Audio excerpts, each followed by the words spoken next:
Welcome to those of you who are here and to everyone who's with us on Zoom. At the Center for the Political Future, we're proud to co-sponsor this event with the Wrigley Institute, and I'm honored to welcome Senator Lisa Murkowski of Alaska, who's up for re-election this year, and who has on more than one occasion taken independent stands that transcend partisan lines. Our aim is to have a candid conversation, and we have about 45 minutes. So, Senator, here's the first question. To most Americans, the U.S. Senate looks profoundly dysfunctional. I remember a time when a Ted Kennedy and an Orrin Hatch could work together to ensure health care for 8 million poor kids in America. Beyond infrastructure, is that kind of cooperation possible today? Well, first, thank you for the opportunity to be here as part of this dialogue. Can everyone hear me okay in the back? We're good. You're asking a question that a lot of Americans are asking, which is how dysfunctional is our Congress? How dysfunctional is our government? Because some of the things that you see don't look very promising out there. And I would think for many young people, particularly disheartening. So I am here to give a small glimmer of hope that all is not lost. I have been in the Senate now for almost 20 years, so I feel like I've got a bit of a historical perspective here, and it has changed. I served with Ted Kennedy, and I served with Orrin Hatch, and I saw the good things that two men of goodwill and good faith with very diametrically different views on things could come together because they knew that common cause needed to be had. And so I know it's possible. And I know it's possible not only because of their example, but of the example that we have seen with others. Senator Stevens, who I served with from Alaska, working with Senator Inouye from Hawaii, they said, you know, we're brothers. We work back and forth. And we should not look to that and say those were days bygone and it'll never be that way. But it takes effort. Every relationship takes effort. And it has become easier and easier to just fall into partisan roles, to just take the party line. You don't have to work as hard, you don't have to think as hard, you just have to basically follow the leader. I don't think that was why I was sent to Alaska to serve Alaskans, was to follow the leader. I think that they asked me to represent them in a way that I felt was best for them. And so it is possible to do, and I believe it is necessary to do. And we've proved that all is not lost, that even at a time of very partisan politics, highly politicized at this point in time, we can make things happen. Following January 6th, following impeachment in the Senate, there were a small group of us that said, not only is policy important, but we got to prove to the public that we can actually do something. And so a commitment was made to try to find a path forward on infrastructure. And it wasn't easy. It took months and months, but we not only demonstrated that, we went on. We just passed and got signed into law the Violence Against Women Act. Again, a very bipartisan effort that was not easy. You wouldn't think that that would be a challenge, but it was not easy. There is an ongoing effort right now with about 15, 16 senators evenly divided to work on election reforms after the failed effort earlier this year. And I think it is important to know that behind the scenes, the good efforts are being made to advance bipartisan reforms. So it's harder, but it's necessary.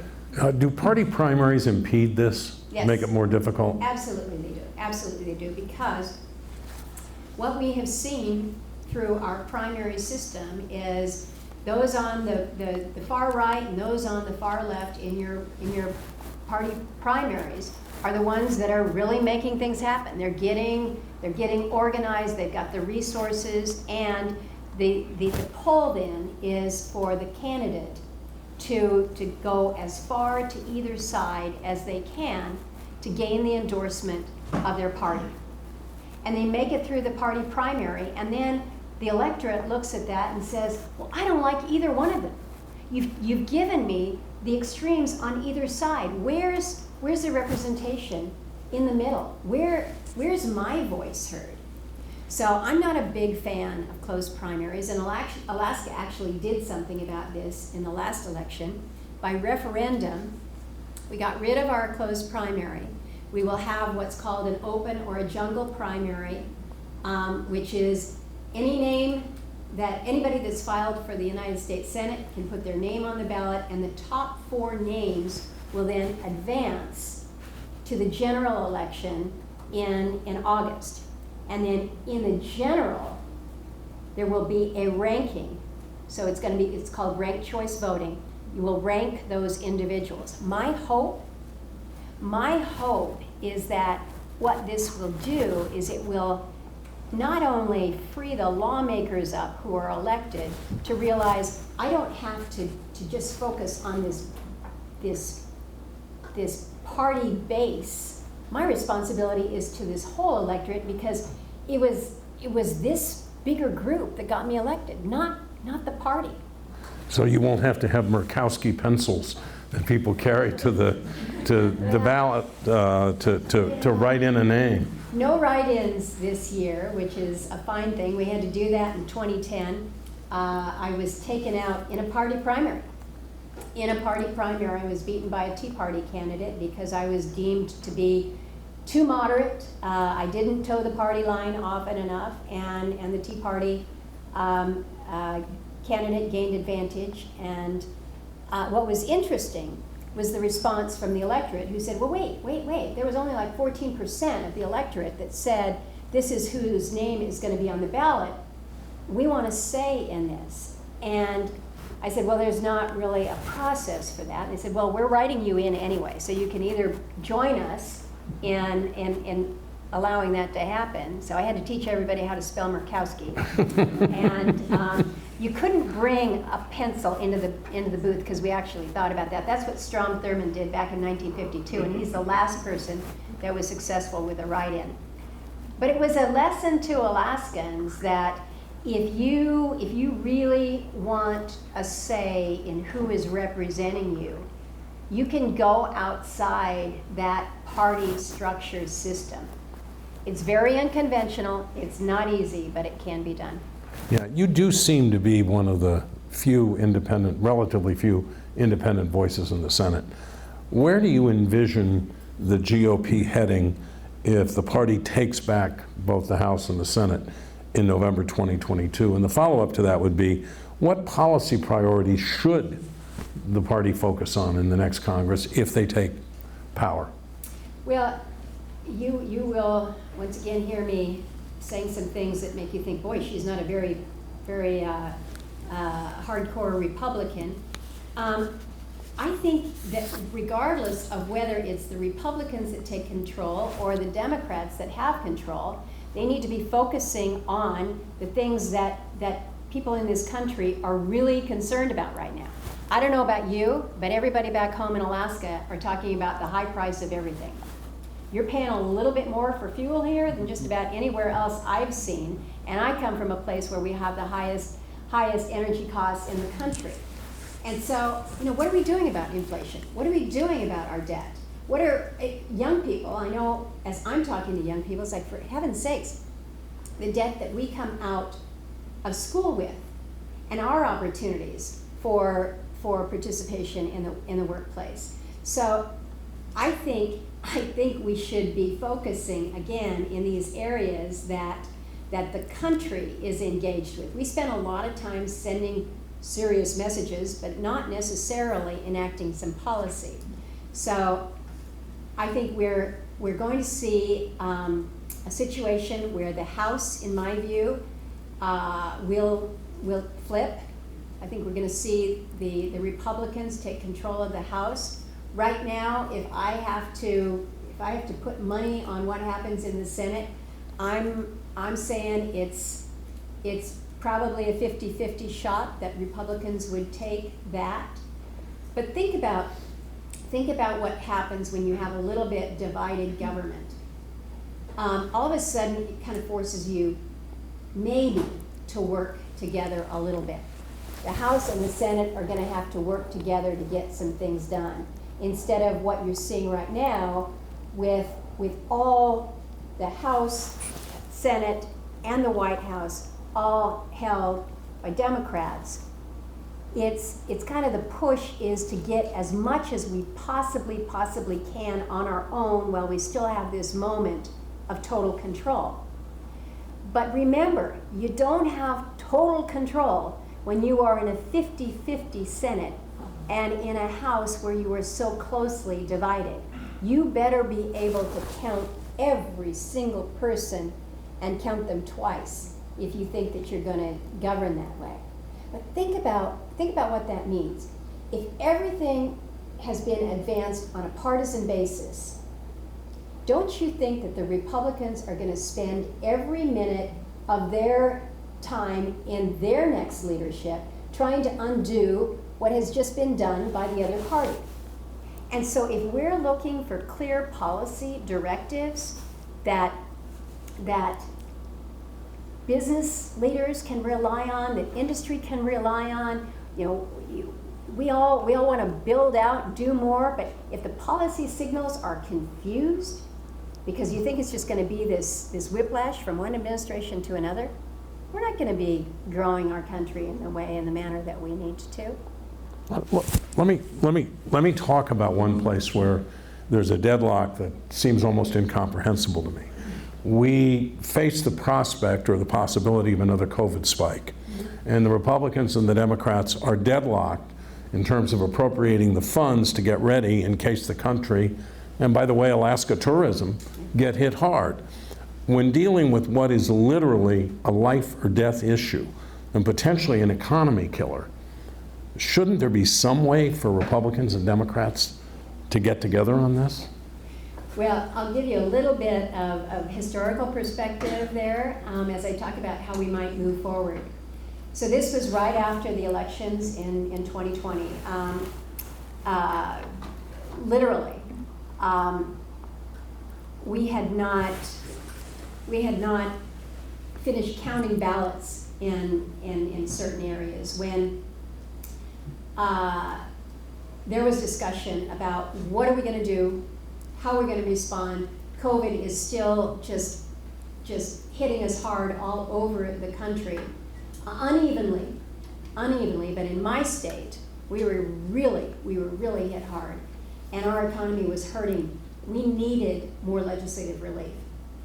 And we got back after the election, and the leadership in both the House and the Senate, Republicans and Democrats, said, we just had an election, we're going to wait until January. This is November. We're going to wait until January to address this. And the wheels in Congress don't move fast anyway, so you knew that this was going to be many months in coming. And I said, Alaska can't wait. We need help now. And so what do you do when you need to solve problems? You invite people over to eat. And so we had a small dinner at my house where we're 8 of us, 4 Republicans, 4 Democrats. And I had organized this with Mark Warner, who's a Democrat from Virginia. And Mark says, we got to figure out something. So I said, well, come over to my house. I said, my husband's not there. He's the one that cooks. And he said, well, I don't cook either, but I got a big credit card, and so I'm buying dinner. So we bought great Italian takeout for us, and we sat there, and because COVID was just hitting Washington, D.C. hard, we had to have all the windows open. We're all sitting around the living room there. It was freezing cold in the house, but some were like, oh, I'm not going to come inside with all of you people that are carrying germs. Anyway, long story short, we said, we got to do something. We've got to give leadership the template as to how we resolve this. And that group of us worked through some hard things. And what happened over that Thanksgiving break was that we allowed for a breakthrough within our leadership because they realized that the need was there, and we provided them with the path. We provided them with the answers.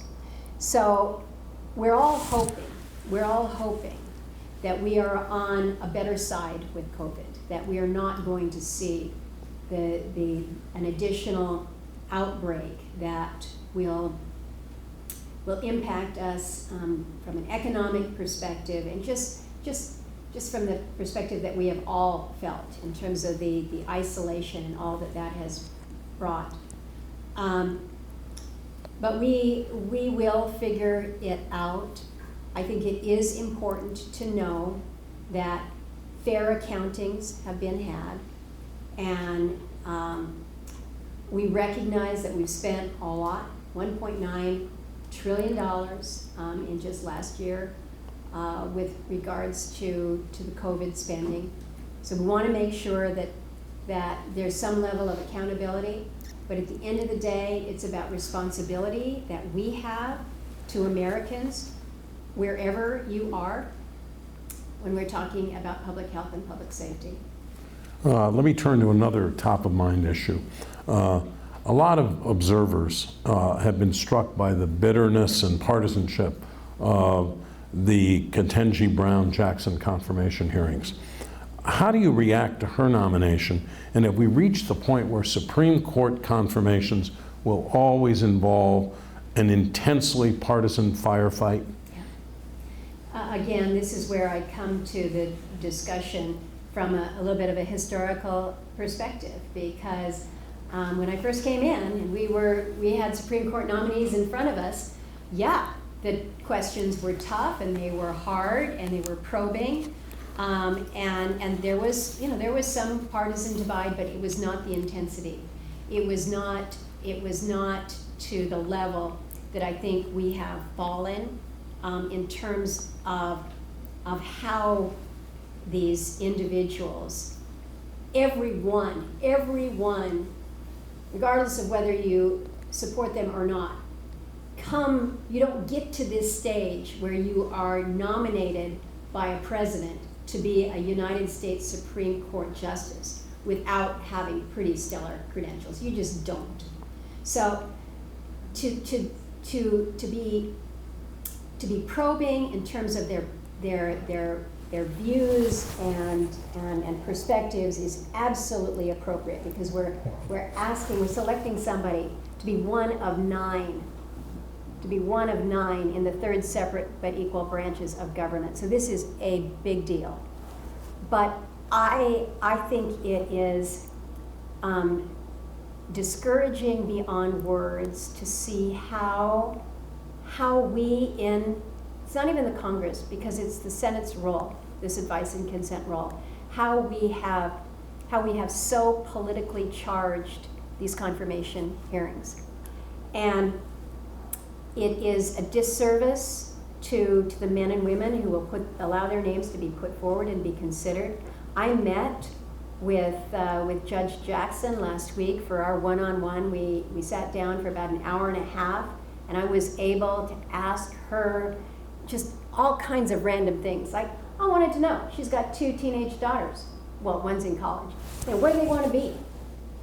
That has nothing to do with what she might do on the bench, but I want to know about her as an individual. I want to know about her as a woman. And I apologized to her in advance for what I knew was going to be coming. That this gauntlet that a nominee has to go through. And I don't serve on the committee, so I wasn't there for the 22 hours of questioning that she went through. I've watched some of it, and part of my homework this weekend is to go through much of that, to hear the questions that are asked, the tenor of the questions that are asked, and hear her responses as well. But think about what our process does to those who might wish to serve. Whether it is as a judge, or whether it's as a United States senator or a congressman. If you feel that you've got to go through such an awful, nasty, personal process, do you really want to do that? I can't tell you the number of people that we've tried to encourage to run for the United States Senate, and you'll hear the stories come back saying, well, you know, I really want to do it, I think it would be great, but I'm just not going to put my family through that. Think about that. Think about that. What we lose in terms of the talent, because I'm not going to put my family through that. But you're still hopeful that we can get beyond that? I have to be. I have to be, because what's the alternative? What's the alternative? A completely dysfunctional Congress? That's not tenable.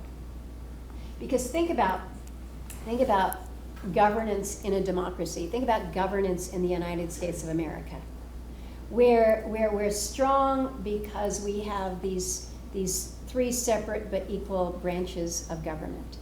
And you know, somehow or other, we've managed to work through good presidents and bad presidents. And we've managed to work through good Congresses and bad Congresses. We managed to work through it because the institutions are sound. But when you give up on the institution and you say it's just too foul, the politics are just too much, if the institution itself can't stand, think about where we are. Think about it in terms of U.S. democracy right now. If people don't believe that the individuals that are representing them were fairly elected, that the elections were legitimate, they're not going to look at that leadership and say there's any respect there, or that I need to follow those laws, or think about it from the court's perspective. If you believe that the courts are nothing more than a political extension of the legislative body or the executive branch, that they really aren't there for me, then why are you going to have any respect for the rule of law? And if you don't have respect for the rule of law, if you don't have respect for your leadership, if you don't think that the rules within which we operate are there for you, what kind of a democracy do we have anymore? Yeah, you said something while we were waiting to start this program that I thought was really important, that democracy depends on a shared reality. Mm-hmm. Could you talk about that a little bit? Yeah. And I shared at the time, it's like, I got to find out who actually said that. I wrote it down. I keep random notes on the back of envelopes and napkins and stuff, and I stick them in there, and I was looking at that because it is something that I think we're seeing play out right now with the awful, awful tragedy in Ukraine, as we're seeing hospitals and theaters and apartment buildings blown up and people killed by this war that Putin has wrought on Ukraine. It should eat at all of us. And you think, wow, how do we get out of this? How does this end? And that was a question that was directed to General Milley, I believe it was, who's the chairman of the Joint Chiefs of Staff. And this was right before Putin invaded. And we were probably 2 days away from that, but it was very clear what was happening. And the question was asked, well, how does this all end? It hadn't even started yet, but we already wanted to know, how does it end? And he said, it will be when the mothers of Russia rise up because they see their sons who are being killed, their husbands who won't return. And I thought, oh yeah, okay. But now I worry about that because I don't think that the reality that many in Russia are seeing right now is a shared reality, because they have been told that these husbands, these sons, are going to Ukraine to free the people of Ukraine, to a battle that is very, very different than we are seeing play out. And so how can you rise up and say this is wrong if what you have been led to believe, the facts that you know, are not grounded in the reality, if there is no shared reality? And so these are challenges that we're facing right now.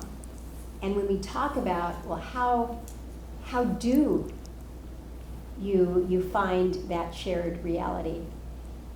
It has to be when you are willing to see the truth. Sometimes that's the hardest step. Yeah, and where do you get the truth? Where do you get the truth? How do you get the truth?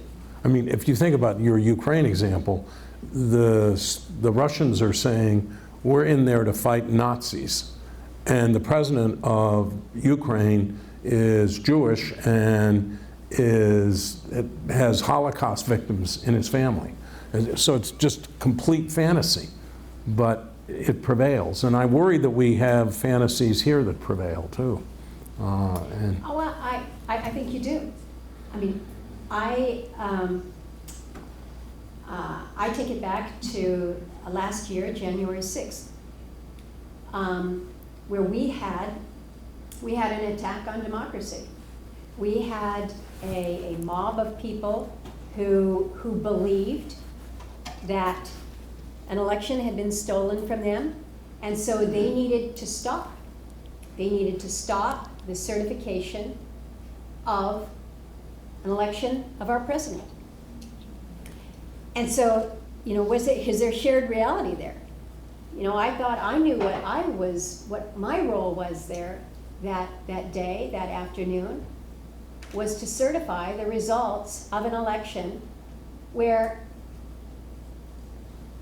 if I didn't vote for him, that's my prerogative as an individual, but it is not my prerogative as an individual, as an American, then to say that it's been stolen from me. So I'm going to talk about something that's a little bit the opposite of that before I get to the environment. Okay. In 1986, which dates me, I was the strategist and consultant for Barbara Mikulski when she became the first Democratic woman elected to the Senate in her own right. Then came 1992, an influx of women who, along with Mikulski and Nancy Landon Kassebaum, the Republican from Kansas, began to meet together regularly across party lines and help each other out. That continued for years. Is it still happening today? Is that spirit still alive today? Well, you're making me smile because I have a very, very soft spot in my heart for Barbara Mikulski. We called her the dean. She was the dean of the women senators. She was the most senior when I was in. And Murkowski, every now and again we would get confused a little bit. And we would stand next to one another, and she's I think maybe 5 foot tall at best. And we would joke as the two women polls, and she would say, I'm the one that is, she is vertically, she would point to me and she'd say, she's vertically endowed and I'm horizontally embraced, or something like this. She's just a super fun woman to be around. She was a spitfire, but she made sure that the spirit of bipartisanship came through with the women senators. And she hosted dinners initially.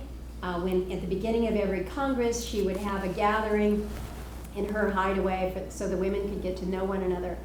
And we built off of that. We would have these dinners on a relatively frequent basis, maybe every 6 weeks or so.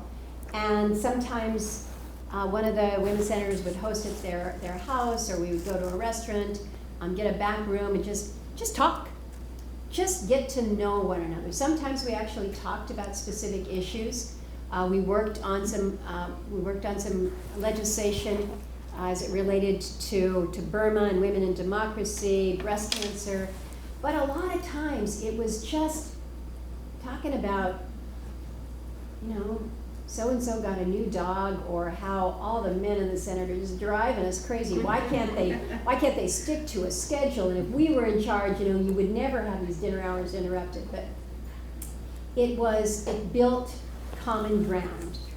And I regret that we have not been doing those as often as we used to. And I credit Bob Shrum for doing that. We've gotten to have a bigger conference now, which is good. When I came in, there was 13, and we're now at 25 or 26, I think. So that's good. We've gotten much bigger, but we need to do more of the grounding in relationships with one another. But I will say that we still have much that we can gain from these partnerships. It still delights me to this day that when there's a group of women that have gathered together on the floor, there's usually one of our male counterparts that comes over and says, okay, break it up. We don't like to see this much collaboration going on. So. I'm told we have to stop at 3:15, and I want to ask you about the environment. Yes. Alaska is rich in carbon-based resources. Is there a path to dealing effectively with climate change that also involves a transition where we rely on, for a while, on fuels like oil and gas, but we ultimately move to renewables? And what would that mean for a state like Alaska? The short answer is yes. The short answer is yes, we have to. This is the responsible direction, and this is the future. We are a state that is blessed in oil, in natural gas, in coal, but we're also blessed with everything else. We have no shortage of wind. You might say we don't have much solar, but come up to Alaska in the summertime when we got 24 hours a day, thank you very much. And extraordinary geothermal resources. I'm focused on our ocean energy, marine hydrokinetic, our tidal, our wave. There's so much potential there. So the question is, does this have to be either or? To which I say, absolutely not. Absolutely not. We should be every day looking to how we are reducing our carbon emissions and what we are doing to reduce the carbon intensity in everything that we do, not just in our energy production, but everything else that is going on. So the push to move us off of oil when it comes to our transportation fleet, just to me, is logical and common sense. But we need to recognize that we are a society that for this moment in time, we're a society that is operating off of carbon-based fuels, off of oil, off of natural gas. And so as we transition to additional renewables, additional clean energy, lower carbon sources, as we make that transition, it's not like you can just flip the switch and say, it's done, we don't need anymore. Because even if you've moved off of oil, I'm sorry, half of what I'm wearing is a petroleum-based product and half of what is behind us. So we've got a ways to go to find those alternatives. What we need to embrace, though, is a transition that acknowledges the reality of how we get there. I've spent a good deal of my career in the Senate focused on energy issues as chairman of the committee and ranking member of the committee. And so my world is really focused in this space. We've made considerable headway in reducing our emissions, and that's good. But we cannot view that accessing our own resources is a liability to us. And if you question that, I would just ask you to look critically at the situation in Europe right now and the reliance that we have seen on Russia for a resource that we need, or that, well, the world needs. And so when you have the ability to produce your resources and you know you can do it responsibly and in a way that is in concert with your environment, I look at that and say, this is a net benefit to America as a whole. And so let's view that as an asset instead of a liability, and not just an asset for us, but an asset for others as well. And so I'm going to give you one example to just tie this up. When it became clear that there is nothing that made sense about importing Russian oil to this country, about 8% of our oil comes from Russia. I don't want a penny of our money going to help fuel Putin's war in Ukraine. And that's how he has made so much of his wealth, is off of the resources there. So we're saying, we're going to cut that off. Well, you're going to have to get it from somewhere else, and there's no dial where we can just say, okay, everybody, we just need now 8% more here in the United States. It takes longer. That's a little bit longer of a view, but I think it's a view that we need to take. But instead, where did the administration turn first? There was an easy spigot in Venezuela. In a country that we placed sanctions on a good handful of years ago because of their horrible corruption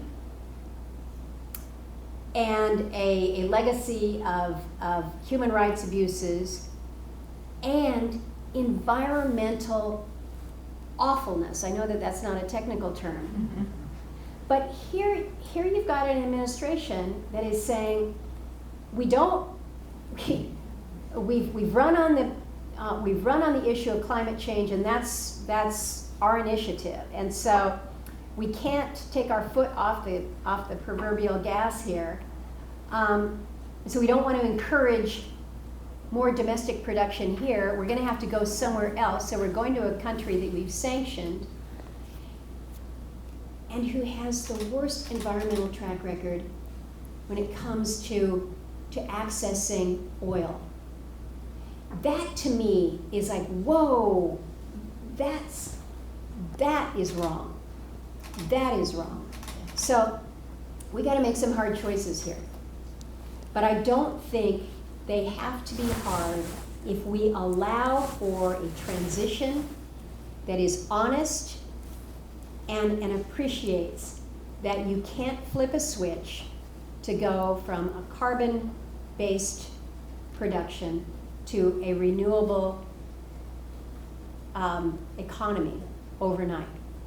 So let's send policy signals that will allow for the safe production done in an environmentally sound way in places where we don't have the human rights violations, we do have the environmental regulations, and it's going to benefit our own economy, jobs, and that of our allies.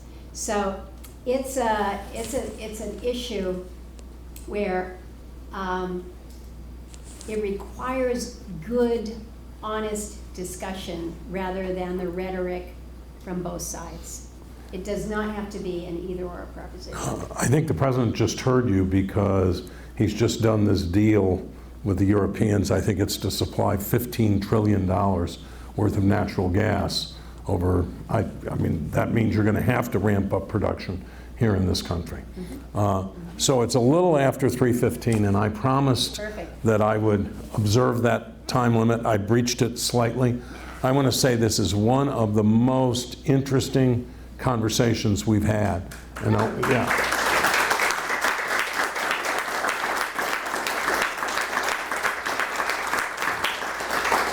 and you exemplify a lot of what the Center for the Political Future is all about, which is to model and advance politics where we respect each other and we respect the truth. So thank you for coming. Thank you. Thank you for that. Thank you all.